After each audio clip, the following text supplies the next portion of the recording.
कि मेरी बेटी है ईमान। प्लीज आप बैठे। देखो लड़की, अमीन साहब के कहने पे हम तुम्हें छोड़ रहे हैं। नो थैंक्स, मुझे किसी की मदद की जरूरत नहीं है।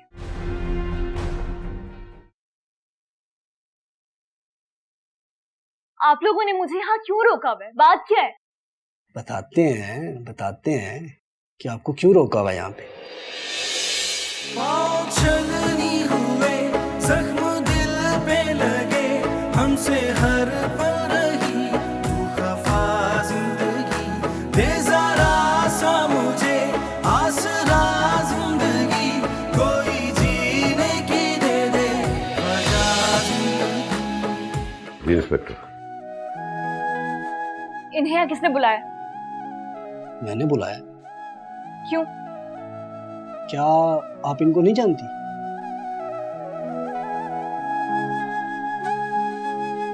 नहीं।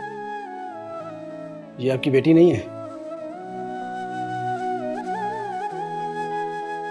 जी, ये मेरी बेटी है ईमान।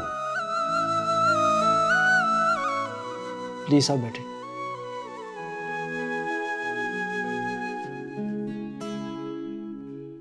ले जाओ इसको बाहर।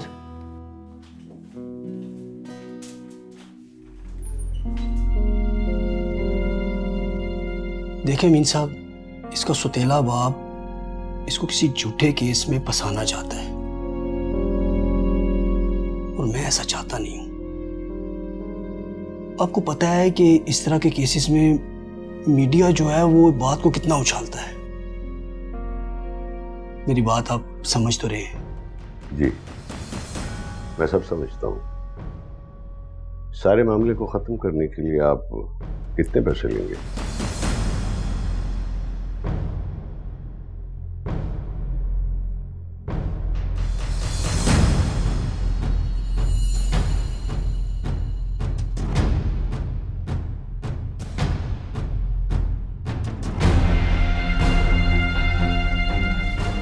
वैसे अमीन साहब, आप काफी समझदार लगते हैं मुझे।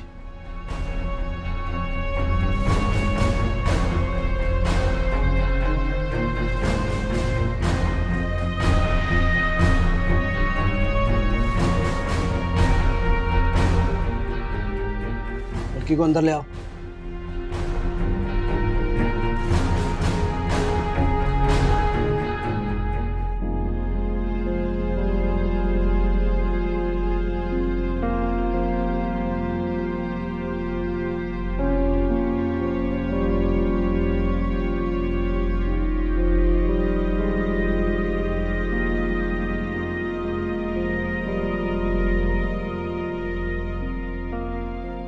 देखो लड़की,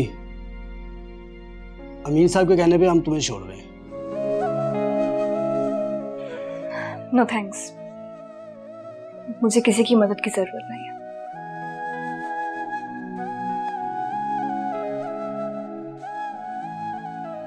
देखो, मेरा ड्राइवर तुम्हें तुम्हारे घर तक छोड़ देगा।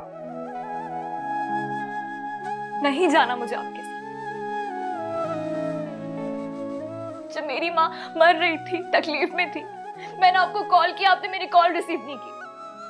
और अब जब इन्होंने आपको बुलाया तो आपको फौरन अपनी इज्जत की परवाह हो गई है ना, और आप फौरन यहाँ पे चले आए। जाए आप यहाँ से, मुझे नहीं जाना आपके साथ। ठीक है एसएचओ साहब, इसे हिफाजत से इसके घर छोड़कर मुझे इतला कर दीजिएगा।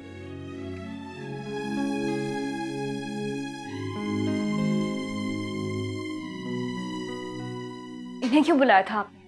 क्या चाहते थे आप? मैं तो कुछ भी नहीं चाहता। जो कुछ चाहते हैं दिलावर साहब चाहते हैं। क्या चाहते हो? यही कि जो आपने केस किया है वो वापस ले लो। वापस ले लो? क्यों वापस ले लूं मैं केस? वो कातिल है मेरी माँ का, मारा है उसने मेरी माँ को, कैसे वापस ले सकती हूँ मैं केस? देखो बीबी, अभी तुम्हारी उम्र कच्ची है। तुम्हें पता नहीं है कि ऐसे केसेस में इल्जाम लगाना और किसी को फांसी चढ़ाना इतना आसान काम नहीं है। उल्टा तुम्हारे थाने और कचहरी के चक्कर लगेंगे और ख्वार हो जाओगी। वैसे भी केस करने का क्या फायदा, मरने वाली तो वापस नहीं आएगी। अगर हम सब ऐसे ही सोचना शुरू हो जाए तो कानून और इंसाफ का तो चक्कर ही खत्म हो जाए ना। देखो बीबी, मेरा काम है तुम्हें समझाना। चुपचाप इस पेपर पर साइन करो और इज्जत से अपने घर चली जाओ, नहीं तो तैयार हो जाओ सारी जिंदगी जेल में चक्की पीसने के लिए। माँ तो तुम्हारी बची नहीं जो तुम्हें आके यहाँ से ले जाएगी। सका बाप भी आया और रस्मी सी कार्रवाई करके वापस चला गया, और तुम्हारे पास तो कोई सबूत भी नहीं है अपनी बेगुनाही साबित करने का। अब तुम खुद फैसला कर लो कि तुम